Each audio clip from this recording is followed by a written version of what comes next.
자, 도로에서 그리고 아파트에서 복수 혈전이 벌어졌습니다. 이번엔 사건 사고 소식인데 도를 넘은 방법으로 복수를 했다. 어떤 얘기인지 궁금하실 텐데 이번에도 천 차장 얘기로 들어보시겠습니다. 천 차장. 네. 자, 일단 도로에서 복수 뭔지 좀 설명을 해주시죠. 고속도로인데요. 지난 3일에 비가 추적추적 내리고 있는 서해안 고속도로에서 이 뭐 한 승합차를 몰던 SUV 차량을 몰던 회사원 홍모 씨. 네. 홍모 씨. 옆에서 차가 끼어들려고 하죠? 예. 네, 끼어들려고 합니다. 안 비켜줍니다. 그냥 쭉 예. 가고 있는 겁니다. 밀어붙이네요. 네, 밀어붙이는 거죠. 예. 가끔 보면 깜빡이 안 켜고 들어오는 사람이 있으니까. 이제 앞으로 쭉 나가네요. 네, 그래서. 안 껴주는데 저렇게 앞으로 가더니 어휴. 차선을 가로막습니다. 예. 막으려고 하는 거죠. 그래서 자꾸만 벽으로 이제 밀어붙이는 거죠. 그래서 이제 쭉 또 가는데 또 왼쪽에서 차선을 밀고 1차선으로 들어옵니다. 예. 그런데 또 브레이크를 밟고 서버리죠. 위협 운전인 거죠, 저렇게. 그러네요. 본인을 끼워주지 않았다고 계속해서 앞에서 방해를 하고 옆으로 밀어붙이고 저런 위협 운전이 계속해서 이뤄졌다고 합니다. 저래도 되는 건가요? 저 법으로 문제가 없습니까? 일가족이 3명이 탄 차였는데 예. 굉장히 불안감을 느꼈다고 합니다. 사고가 날까봐. 한 3km 정도를 계속해서 위협을 했다고 합니다. 저 처벌은 어떻게 받습니까? 저런 게 만약에 지금 이제 카메라에 저런 게 다 잡혔잖아요. 네. 처벌 받습니까?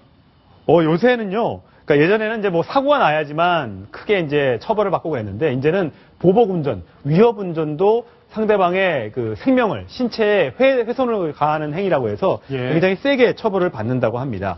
일단 저 사람은 그렇게 얘기를 했어요. 이제 가해자는 이 첫 번째 끼어들기에 실패하고 두 번째 끼어들 때도 양보하지 않아서 사고 날 뻔했다. 그래서 내가 저렇게 보복운전을 한 거다. 이렇게 이제 해명을 했습니다만, 저게 말씀하신 대로 위협운전으로 교통사고가 안 나더라도 폭력 혐의를 적용을 해서요. 폭력 혐의를 예, 법원이 인정을 할 경우에 사고 발생 시에는 최고 징역 3년, 사고가 안 나도 징역 1년의 이상의 처벌을 받을 수 있고요. 면허 네. 정지는 물론 면허 취소까지도 갈 수 있는 중범죄라고 합니다. 중범죄군요.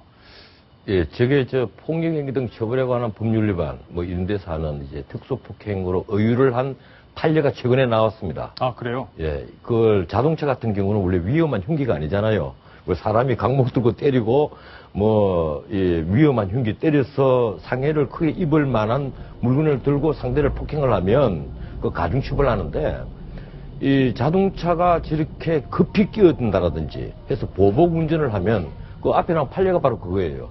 계속해서 그런 전과가 몇 번 있는, 전비가 몇 번 있는 사람이 똑같이 또 해서 또 잡혔거든요. 아, 또 했다가. 그래서 이건 위험한 흉기다. 네. 이 사람에게 자동차가 위험한 흉기로 흉기다. 봤군요. 예, 이래서 그 특수폭행으로 처벌을. 특수폭행. 예. 예.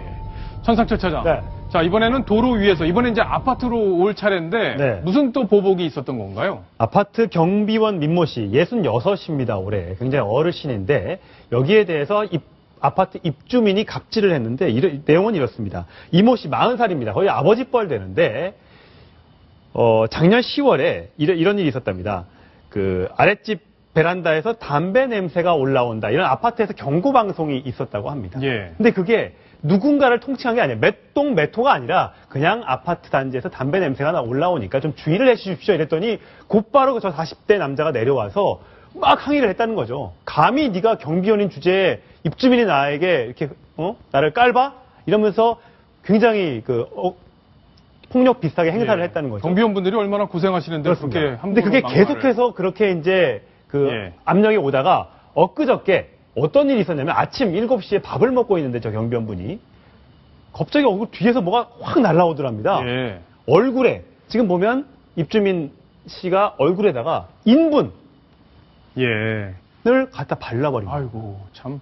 그런데 내가 막걸리 얼마나 먹고 밥을 먹는데? 예, 밥을 먹는데요. 예. 내가 저거 막걸리 먹고 한 건데 맛이 어떠냐? 이렇게 얘기를 하면서 사람을 완전히 모욕을 줬다고 합니다. 예. 저분도 너무 아마 화가 나서 경찰에 신고를 했다고 합니다. 그렇군요. 아마 사법 처벌을 받지 않을까 싶은데, 자, 연세가 있으신 분한테 저런 도에 넘는 행동을 하는 것, 우리 사회 전체적으로도 한번 고민을 해볼 만한 그런 문제가 아닐까 싶습니다.